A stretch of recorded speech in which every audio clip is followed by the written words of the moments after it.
In letzter Zeit ist das Spiel Black Myth Wukong sehr populär geworden und viele von euch haben es vielleicht schon gespielt. Wukong, mit vollem Namen Sun Wukong, ist eine der Hauptfiguren aus dem berühmten chinesischen Romanklassiker Die Reise in den Westen. Er ist eine mutige, kluge, rebellische, aber auch loyale Figur und ist wohl unstreitig der berühmteste Affe Chinas seit Tausenden von Jahren.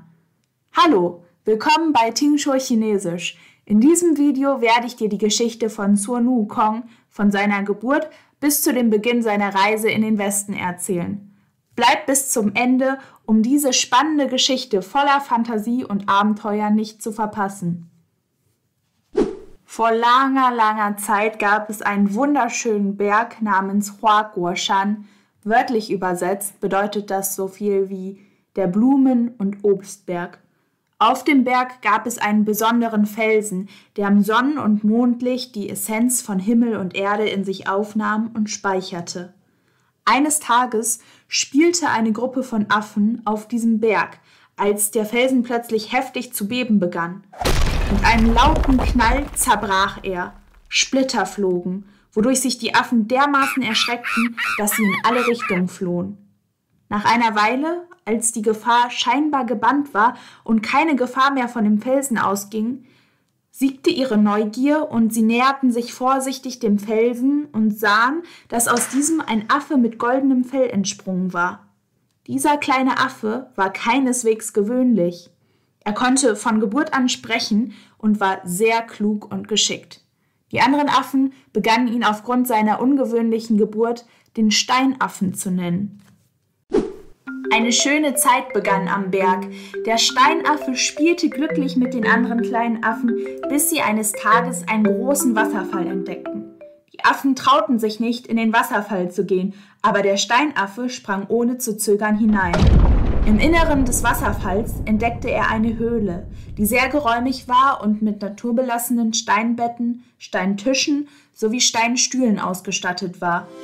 Von da an lebten alle Affen des Berges in dieser Höhle und nannten sie Shui Lian Dong. Wörtlich übersetzt bedeutet das die Wasserfallhöhle. Die Affen bewunderten den Mut des Steinaffen, weshalb sie ihn zu ihrem König ernannten und als den Mei Hou Wang, das bedeutet so viel wie schönen Affenkönig, ehrten. Obwohl der Steinaffe nun zum König der Affen ernannt worden war, wusste er, dass seine Fähigkeiten noch nicht vollends ausgeschöpft waren. Er wusste, dass in ihm mehr Potenzial steckte und wollte lernen, dieses zu entschlüsseln. Dafür reiste er über weite Entfernungen, überquerte Berge und Flüsse, bis er schließlich in einem tiefen Gebirge eine männliche Gottheit fand und ihn zu seinem Meister machte. Die Gottheit gab ihm den Namen Sun Wukong. Sun ist dabei sein Nachname und Wukong bedeutet, das Wesen der Lehre zu erkennen und den Zustand der Erleuchtung zu erreichen. Wukong lernte 7 Jahre lang fleißig bei seinem Meister und erlernte so die Beherrschung der Kunst der 72 Verwandlungen, der Wolkenfahrt und anderer mächtiger Zauber. Bevor er ging, schenkte ihm die Gottheit eine Saltowolke, mit der er 1000 Meilen am Tag zurücklegen konnte.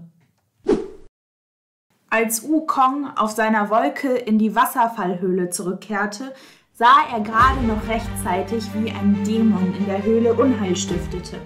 Wukong vertrieb den Dämon sofort mit seinen erlernten Zauberkünsten. Später erschien es ihm unpraktisch, keine Waffe zu haben, also tauchte er ins Meer hinab und bat den dortigen Drachenkönig um eine Waffe. Er erhielt einen goldenen Stab. Auf Chinesisch heißt dieser Jinggu Bang. Dieser Stab war magisch und konnte größer, kleiner, länger und auch kürzer werden. Trotz seiner schier endlosen Größe war er selbst in seinem ausgefahrenen Zustand leicht zu tragen und verlieh Wukong als seinem Träger unendliche Macht. Mit der Waffe besiegte Wukong alle Dämonen und Geister, die in seinem Berg eindrangen. Er fühlte sich unbesiegbar. Und in seinem Hochmut begann er, die Autorität des Himmels herauszufordern und ging sogar so weit, im Himmelspalast Unruhe zu stiften.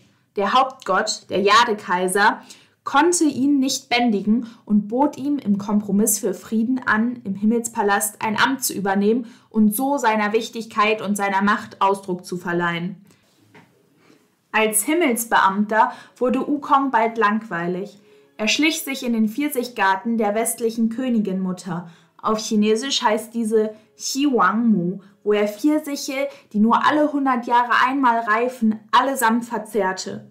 Dies erzürnte die westliche Königinmutter sehr. Um Sun Wukong erneut zu besänftigen, ernannte der Jade-Kaiser ihn dieses Mal zum Stallmeister. Aber Wukong stellte fest, dass dies nur ein kleiner Posten war, der die Aufgabe hatte, himmlische Pferde zu beaufsichtigen. Schon bald war er sehr unzufrieden. Er kehrte zu seinem Heimatort, dem Blumen- und Obstberg, zurück und nannte sich selbst Qitian Dasheng, auf Deutsch so viel wie großer Heiliger, der dem Himmel ebenbürtig ist. Der Himmelspalast sandte wiederholt Truppen aus, um ihn zu besiegen, aber Wukong besiegte sie alle. Schließlich wandte sich der Jade-Kaiser an Buddha. Um ihn zu bändigen, schloss Buddha eine Wette mit ihm, in der es darum ging, ob es Wukong gelingen würde, aus seiner Handfläche zu entkommen. Sun Wukong war zuversichtlich und dachte, er könne mit der Wolkenfahrt schnell aus der Handfläche des Buddha herausfliegen. Aber die Handfläche des Buddha war wie ein Labyrinth und egal wie Wukong flog, er kehrte immer wieder an den Ausgangspunkt zurück und konnte nicht entkommen. Später drehte Buddha seine Handfläche um und drückte Wukong so unter den Berg der 5 Elemente, auf Chinesisch Wu Xing Shan.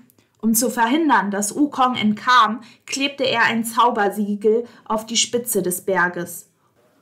Wukong war 500 Jahre lang unter diesem Berg der 5 Elemente gefangen, konnte sich nicht bewegen und war Wind und Regen, Sonne sowie Hitze schutzlos ausgesetzt, bis schließlich der berühmte Mönch Tang San Zang vorbeikam und ihn befreite. Von da an beschützte Wukong Tang San Zang auf seiner Reise in den Westen vor unzähligen Gefahren und Ungeheuern, um die heiligen Schriften von Buddha zu holen. Dies ist der Beginn der noch spannenderen Geschichte, die Reise in den Westen. Die Reise in den Westen, auf Chinesisch Xi You Ji, war der erste chinesische Roman über Götter und Dämonen. Durch reiche Vorstellungskraft und lebendige Handlung schildert der Roman eine fantastische Welt der Götter und Dämonen.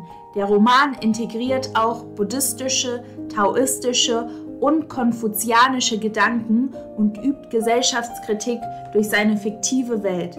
Die Charaktere in der Geschichte sind alle sehr lebendig und durch ihre Persönlichkeiten und Schicksale wird die Beziehung zwischen Menschlichkeit, Verlangen und Moral tiefgründig erforscht. Wenn du mehr über die chinesische Kulturen erfahren möchtest, dann lies die deutsche Übersetzung von Die Reise in den Westen. Bis zum nächsten Mal.